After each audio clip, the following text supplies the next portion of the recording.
nyumba maalum za kulelewa. Si ndivyo hivyo? Ni ustawi gani leo ni ustawi wa jamii au ni gani? Si ndivyo? Hapana. Hapana. Huwezi kumchukua bibi yako au mtu yoyote umpeleke katika ustawi ule akalelewa. Ni kitu ambacho hakitakikani. Hakitakikani. Hayo ni sala ambayo inatakikana ili tupate baraka, lazima watu hao tuwalee. Na sisi inshallah tukifikia umri kama huo ili tupate watu wafanye nini? Wa kutulea. Wallahu, na Mwenyezi Mungu Samiun Alim, na Mwenyezi Mungu ni mwenye kusikia maneno yao, Alimu ni mwenye kufahamu yaliyo katika nyoyo zao. Tunaingia katika aya hiyo ambayo leo tutamalizia nayo inshallah. Mwenyezi Mungu ajalie tuseme inshallah. Tunaingia katika makundi maalum. Tunaingia katika makundi maalum. Makundi maalum ni makundi ya wasiojiweza, kwa maana ya kwamba walemavu. Jamii yetu siku hizi imekuwa na tabia ya kuwanyanyasa na kuwadharau walemavu. Angalia Qur'an ilivyotaja.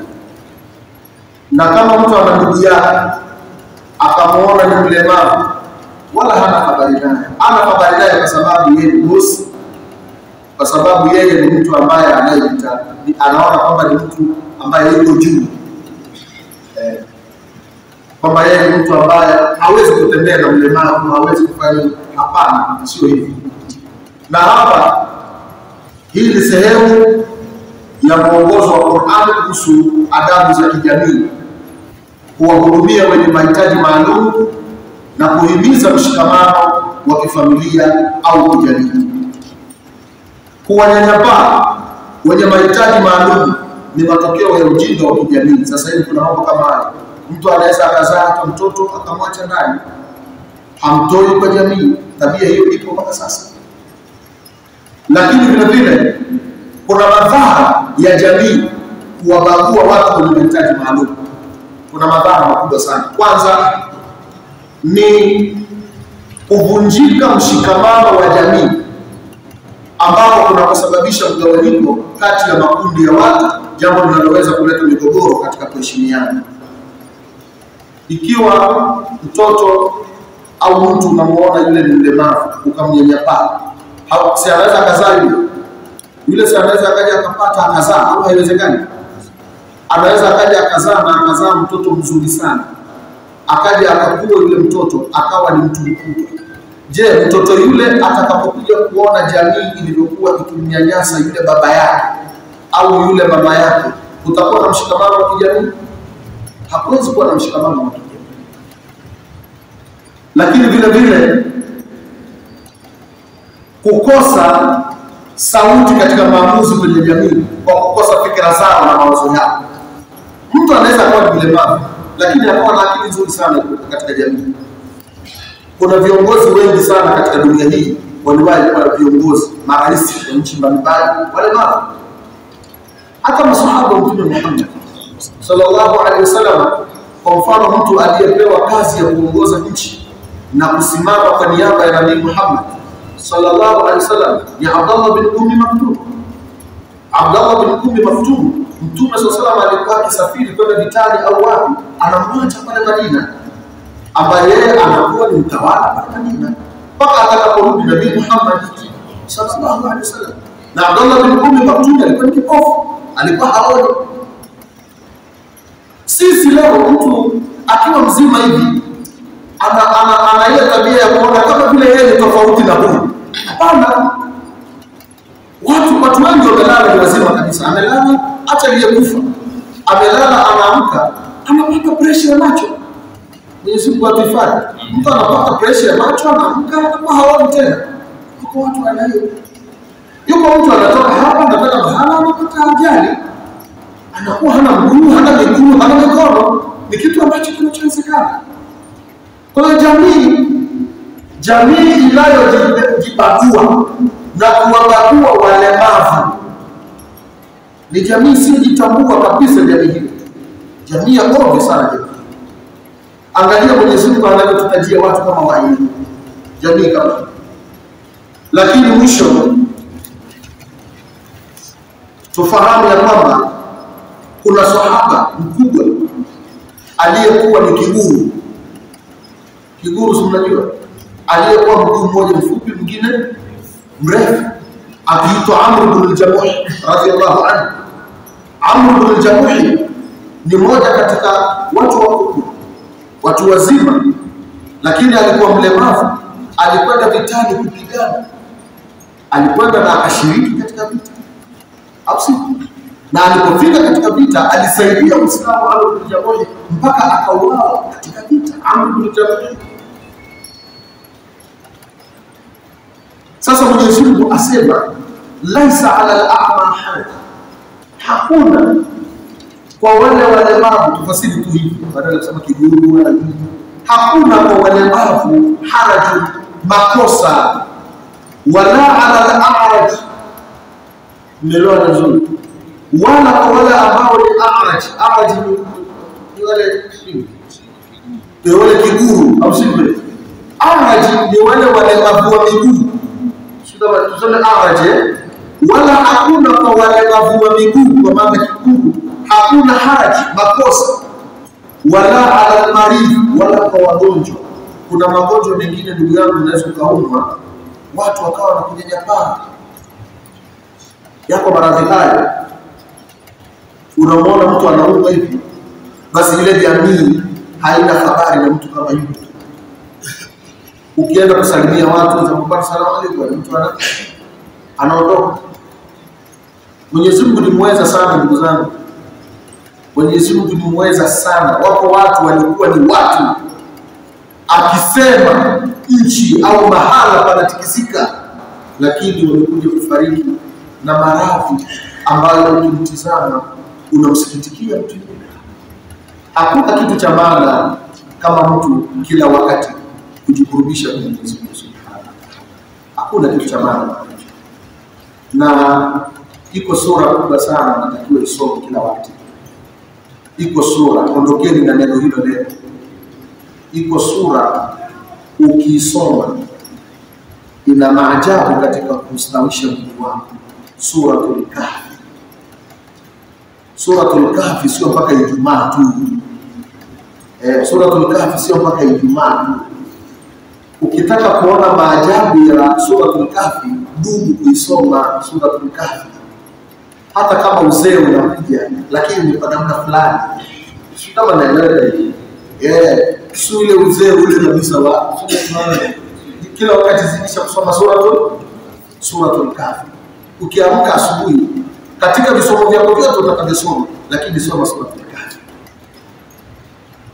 Ikifika wakati wa kulala, katika visomo vyako utakavyosoma, soma Suratul Kahfi.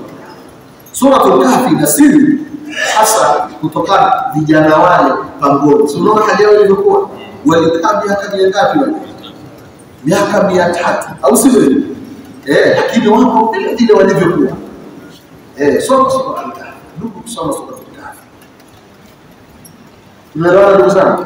Wala ala al-marid, wala hakuna kwa wagonjwa haraji, makosa, wala ala anfusikum, wala nyinyi katika nafsi zenu, yani nyinyi ndio wazima nyinyi hivi.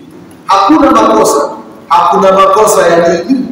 Anta akulu min buyutikum, kula. Watu hawa hakuna makosa kula min buyutikum, katika majumba yenu hakuna makosa. Watu hawa mnaweza mkaweka utaratibu wa kula nao. Tumeona vizuri, kuitana katika majumba, kujenga nao mapenzi. Hivi sasa nikwambieni, sasa hivi kuna kufuturishana. Sisi tunaona vizuri, hawa ndio watu wanatafuta kufuturishana. Si kuna kufuturishana sasa hivi, hawa ndio watu wanatafuta kufuturishana. Kuna watu ni walemavu, ni wagonjwa, au watu kama sisi si walemavu, si wagonjwa, hawana kitu. Sio ndio Mwenyezi Mungu anasema au wala ala anfusikum, sio? Hawa ndio watu kufuturisha hawa. Kama una pesa zako, una namna zako, waite, wakusanye, ona raha kukaa nao kula. Hapo una mlemavu huyu, hapo una mlemavu huyu, hapo una huyu, hapo una huyu. Wewe na hii ilikuwa ndio tabia ya Nabii Muhammad sallallahu alaihi wasallam. Katika kufuturishana tusitizame dunia, tizameni akhera. Msiingize katika masala ya iftari, msiingize siasa. Hata kama unaofuturisha watu wako wa kawaida kabisa, mnaofanya nao kazi ofisini, vyema vizuri, ufuturishe. Lakini nia yako, kwa sababu Mwenyezi Mungu anatutizama ni nini? Nia. Allah subhanahu wa ta'ala atizami kitu chochote ndugu yangu Muislamu, wala asibabu. Sheikh anaweza kueleza, Sheikh Abdul kutoka mwanzo alikuwa anaeleza kwamba Mwenyezi Mungu anatutizama ni nini? Ni nia yako. Kwa hiyo ukiwakusanya wale watu katika kuwafuturisha, usiingize siasa ndani yake, kwamba mimi nakwenda kijiji kile kwenda kufuturisha ili ikifika wakati wa kura watu hawa wanipe nini? Kura. Ni makosa hayo. Na hata kama ukifika pale ukawaambia wale watu kwamba jamani, mimi nimekuja kuwasaidia na hivi na nini, Allah subhanahu wa ta'ala khaliqu samawati wal ardi yaqulu ala qulubina, Mwenyezi Mungu anatokezea katika nyoyo zetu na anaelewa. Kwa hiyo hawa ni makundi maalum yanatakiwa kuwaita anta aqulu min buyutikum, yani hiyo yote alaisa ala hali toka tumeanza, jawabu lake ni hapo, sivyo? Hakuna makosa kula katika majumba yenu, wakaja kula katika majumba yenu mkawakaribisha wala. Na kitu kingine kibaya, wa amma sa'il fala tanha, mtu anayeomba anakuja kukuomba, japo kuomba sio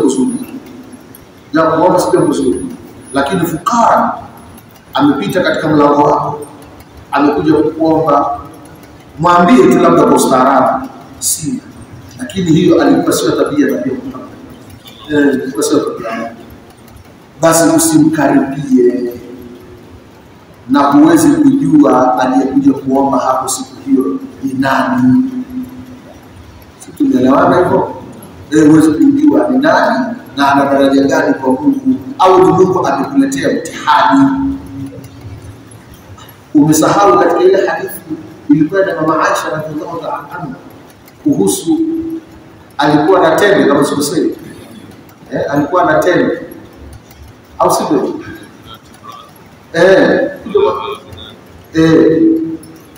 Akaja na tende zile akatoa au sivyo?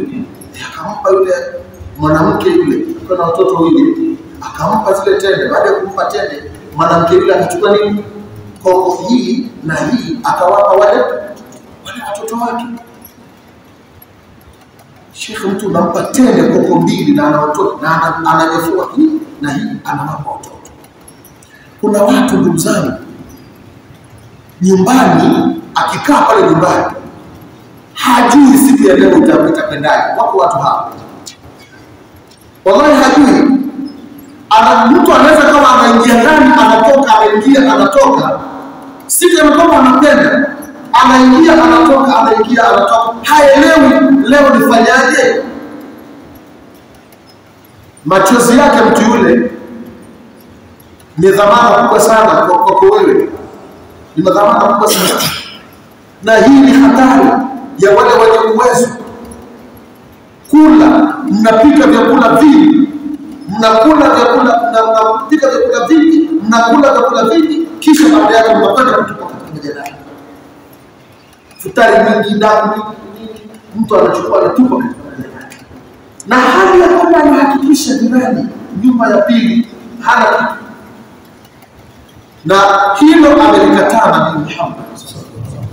Na watoto wale wa yule masikini ambaye wanakwenda jalalani, wanaokota chakula chukitu, watoto wale huenda uweze kujua ya Mungu mengi, uweze kujua yule, si ajabu katika watoto wale akaja Mwenyezi Mungu Subhanahu wa Ta'ala akawa ni mtu mwenye uwezo, akaja kwa tajiri. Kwani hakuna watu mafukara waliozaa matajiri? Hawapo. ndio wanakusanya. Na haya tunawaeleza kutoka moyo, tunaeleza kutoka hasa katika nyoyo zetu. Ni mambo mabaya, ni mambo ambayo jamii sasa hivi maadili yamekuwa sio. Sayyidina Umar ibn Khattab radhiallahu anhu anatoka, alikuwa akifanya doria. Sayyidina Umar alikuwa akifanya doria. Sayyidina Umar anatoka usiku, anamkuta mama mmoja pale, watoto wanalia, lakini amebandika chungu. Kile chungu amebandika ni mawe yalikuwa yanatokota namna hii. Anamuuliza yule mama, vipi watoto hapa? Anasema Mwenyezi Mungu atamtizama huyo Umar. Anakuwa maneno aliyotumia makali. Mwenyezi Mungu atamtizama huyo Umar. Hakuna chakula, hakuna nini. Hapa nilichobandika ni mawe, kuna tokota. Ni mawe yanatokota ili kuwabembeleza angalau watoto waweze kufanya nini? Waweze kulala, wapitiwe na usingizi. Sayyidina Umar radhiallahu ta'ala anhu aliondoka mwenyewe kwenda katika hazina, akaenda akabeba mzigo mwenyewe. Sayyidina Umar radhiallahu ta'ala anhu, msaidizi wake anasema lete nikusaidie. Anasema siku ya kiyama nani atakayenisaidia madhambi yangu? Nani atakayenisaidia? Sayyidina Umar anatoka anabeba mwenyewe. Ndugu zangu Waislamu, leo umekuwa uongozi ni fahari kweli. Yaani leo sasa hivi mtu imekuwa ukiwa na mamlaka kwamba ndio fahari. Inna lillahi wa inna ilayhi raji'un. Faqad dhubiha bila sikin. Mtu huyo amechinjwa bila kisu. Hiyo ndio hali ya utawala. Ni hali ngumu mno. Hali ngumu sana ndugu zangu Waislamu. Ni hali ngumu sana. Wewe tembea kwa mfano kwa sasa hivi. Sasa hivi hali ilivyo, angalia jua linavyopiga. Enda mikoa kadhaa. Nilikuwa naongea na ndugu yangu mmoja yuko hapa Shekhani. Tabora hali ni mbaya. Ukienda pande kama unaenda kaskazini hivi, hali si nzuri. Na ndio maana unaona tunaleta nini hapa? Tunaleta kunuti, kumwomba Mwenyezi Mungu Subhanahu wa Ta'ala. Hali si nzuri. Na mtu ambaye aliye nacho akiona eti kwa sababu mimi nacho hamna shida, utapata madhara kwa sababu jamii yote ikikosa kitu na wewe lazima utaathirika. Hali yako itakuwa ni mbaya. Sasa tujenge utamaduni wa huruma katika nafsi, tujenge utamaduni wa kupendana, tujenge utamaduni wa Kiislamu, tujenge utamaduni wa kufahamu muda si mrefu tunaelekea kwa Mwenyezi Mungu Subhanahu wa Ta'ala. Kwa hiyo si makosa antaakulu watu hao kula mibuyuti au buyuti abaiku au majumba ya baba zenu au buyuti ummahatikum au majumba ya mama zenu au buyuti ikhwanikum au katika majumba ya ndugu zenu kaka zenu au buyuti akhwatikum au katika majumba ya dada zenu au buyuti amamikum au katika majumba ya ammi zenu baba zenu wakubwa au wadogo au buyuti ammatikum au katika majumba ya shangazi zenu au buyuti akhwatikum au kwenye majumba ya wajomba zenu au buyuti khalatikum au kwenye majumba ya mama zenu wakubwa au wadogo. Hakuna makosa katika hili. Unaona hivyo? Hakuna makosa. Kwenda huko, tumia huko. Familia zile, al-murad ni familia, hizi familia zinataka. Hizi ni familia zinataka. Na hapa nilikuwa natizama au malakatu mafatiha. Na watu wa lugha wasema itlaq ismi al-makan bi iradati al-hal. Au malakatu mafatiha au nyumba ambazo mmemiliki funguo zake. Hapa maneno wanazoona wamezungumza sana hapa. Ni picha yake ikoje? Wapo waliosema ni baba mwenye nyumba amempa mtu amlindie nyumba yake. Wapo waliosema. Kwa mfano, unaweza kujenga nyumba ukampa mtu funguo akawa anakulindia nyumba. Mtu yule anakuwa ni kama familia yako, ni kama mtu wako karibu. Wengine wakasema ni mamlaka. Bosi anaweza kwenda kula kwa mfanyakazi wake. Na bosi anaweza kwenda kula kwa mfanyakazi wake. Sasa kwani bosi na mfanyakazi wake si ndio rafiki yake? Na kama anakudrive, si ndio mwenye anayekusaidia katika hata katika hali. Mungu ndo anakusaidia, lakini yeye si ndo anakuwezesha kufika hapa na pale, si mwenzako yule. Ukimkera sana anaweza akanipeleka atakapolipeleka ile dudu, anataka kupeleka nako. Bosi anaweza kama kufuturu au na malaki mafatiha, sio? Bosi anaweza kufuturu kwa mfanyakazi. Na watu hakuna double standard. Uislamu hauna double standard. Kwamba huyu labda ni hivi, Uislamu hauna hivi. Na ukimtizama Nabii Muhammad sallallahu alaihi wasallam kama yajlisu ma'al fuqara wal masakin katika baraza ya alikuwa anakaa na mafukara, alikuwa anakaa na maskini, au sivyo? Alikuwa anakaa na watu wa kawaida kabisa, juu yake hivyo. Sasa hivi sisi sasa ukipata hata elimu kidogo tu bado hatufahamu, au sivyo? Hatutaki kusalimia watu, sivyo? Elimu kidogo tu hata bado sijafahamu vizuri. Wao salamu alaykum itlaqu wajhi sifa, takio kuwa na itlaqu kila wakati mkunjulia mtu nini uso, wabi assalamu alaykum wa rahmatullahi wa barakatuh, kuna vipi hali yako mkali, ndio kupita mtu hapa hivi na ukusema amje bona mwanzo wewe kwa sababu wewe ndio unatakiwa uwe na tabia ya Nabii Muhammad. Uwe na tabia ya Mtume Muhammad sallallahu alaihi wasallam. Kana kila mtu, furahi na kila mtu, jikunjue kwa watu ili watu kama wana matatizo wafanye ukuletee. Mtu mwingine anaona hata tukukaa na wewe hivi, au si? Alafu katika kusalimiana lazima usalimiane na mtu kwa vizuri. Hili dola na hili zifanyaje? Zikutane.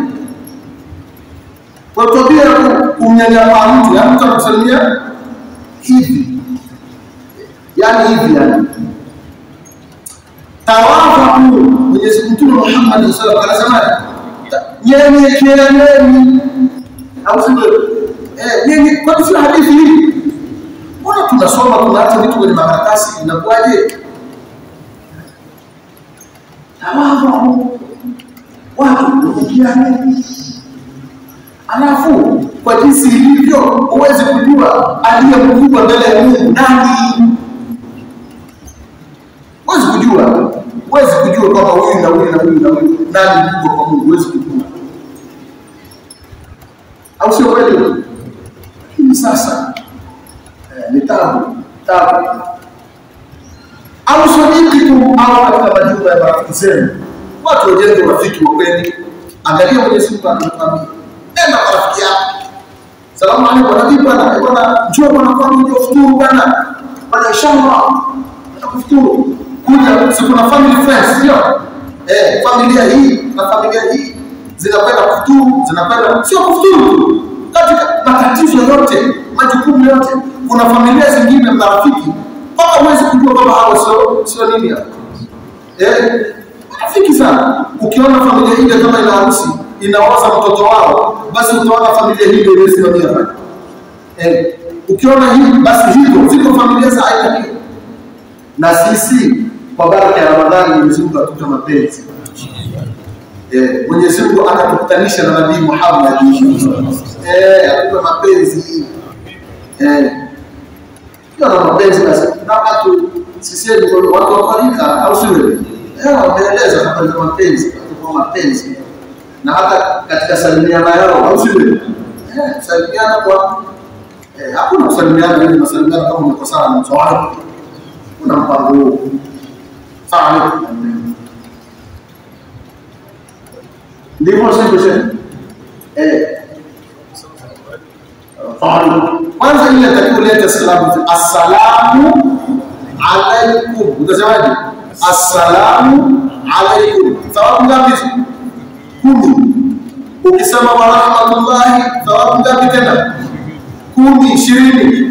Wa barakatuhu thawabu ngapi? 10, 30. Au sivyo?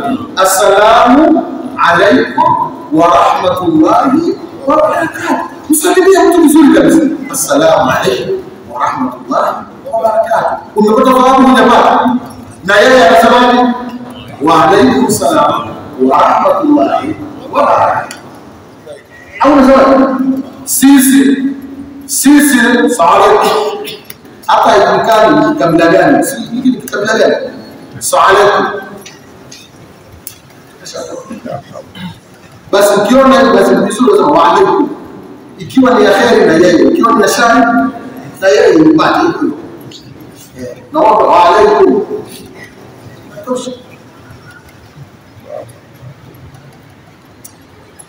la laysa alaykum junahun, hakuna kwenu makosa an taakulu jamia, kula jamia bimaana mujtamiin, kula pamoja, hakuna makosa watu kula pamoja, hakuna makosa.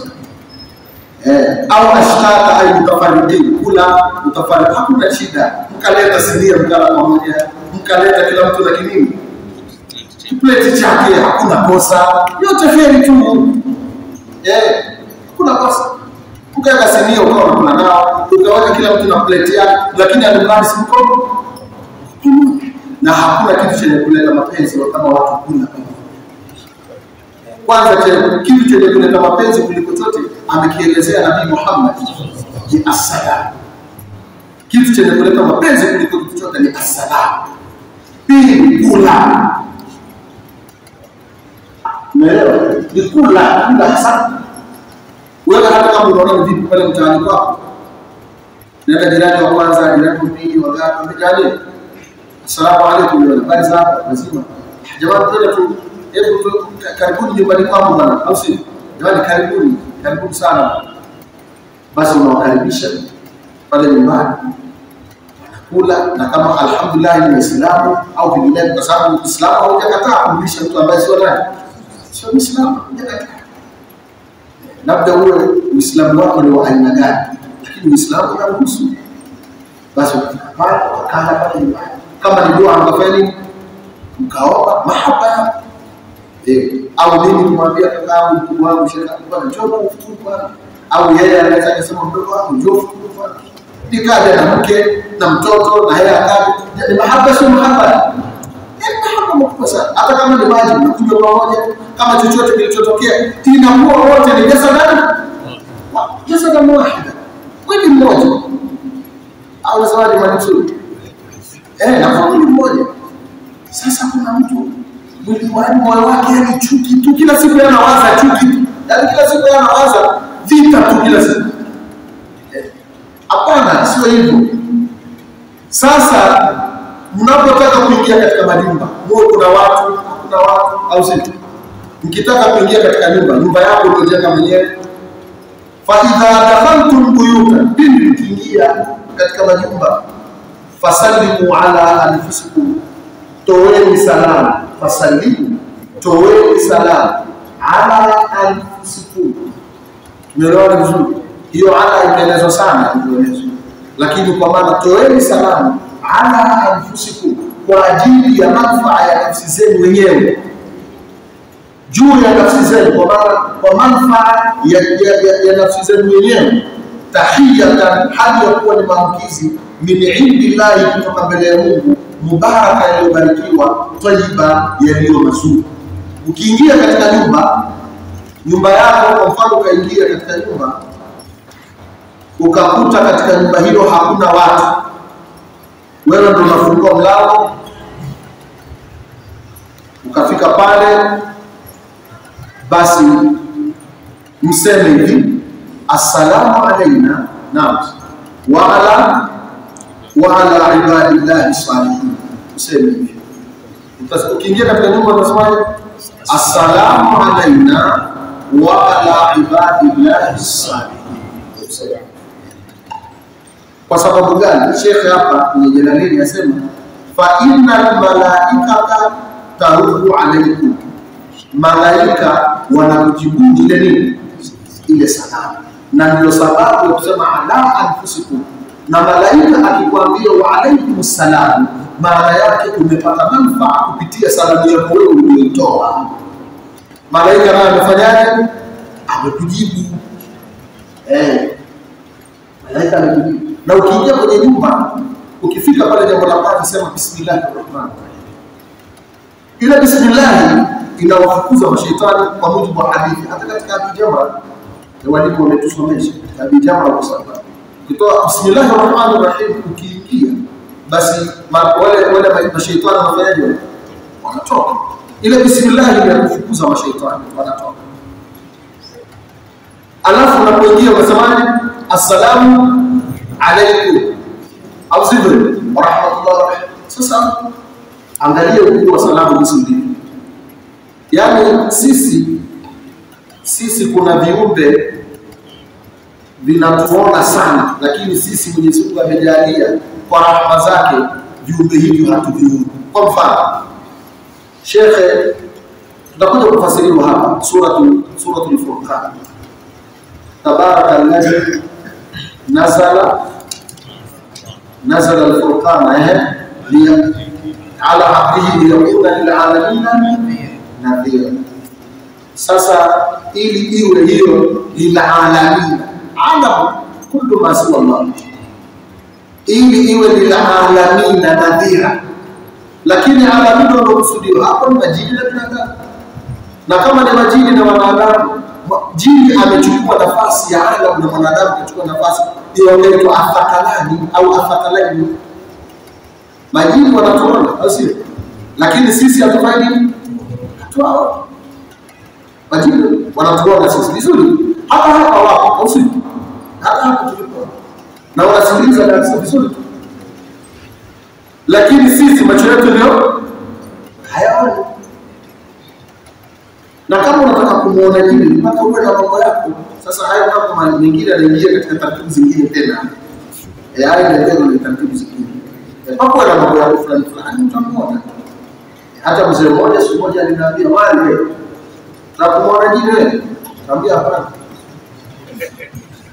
Niambia hapana. Sababu unaweza kumuona ikaleta matatizo makubwa. Mambo wana dawa zao fulani ioshe kusoni tazama hivyo unafanya. Sasa inaendelea unaona wengine wazima, wengine ndio walemavu hapo, mwingine amekuwa hivi, mwingine kajifananisha kama nusu binadamu nusu nyoka, mwingine nini upate kichacha bure. Wapo majini wapo.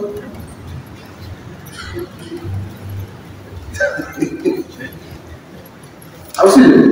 Wapo. Kwa hiyo tukiingia inshallah Mwenyezi Mungu anasema ni tahiyatan min indi, alafu maamkizi yenyewe ni mubaraka, alafu yamebariki, alafu tayyiba madini mazuri. Kadhalika kama hivyo yubayinu Allahu lakum al-ayat, kama hivyo tulivyotaja toka mwanzo Sheikh alianza nikajaribu mpaka hapa tulipofika. Yubayinu Allahu lakum al-ayat, Mwenyezi Mungu anakuwekea wazi ni aya hizi la'allakum ta'qilun, ili mpate kufanya nini ndugu zangu? Kuzingatia. Mwenyezi Mungu atajalia katika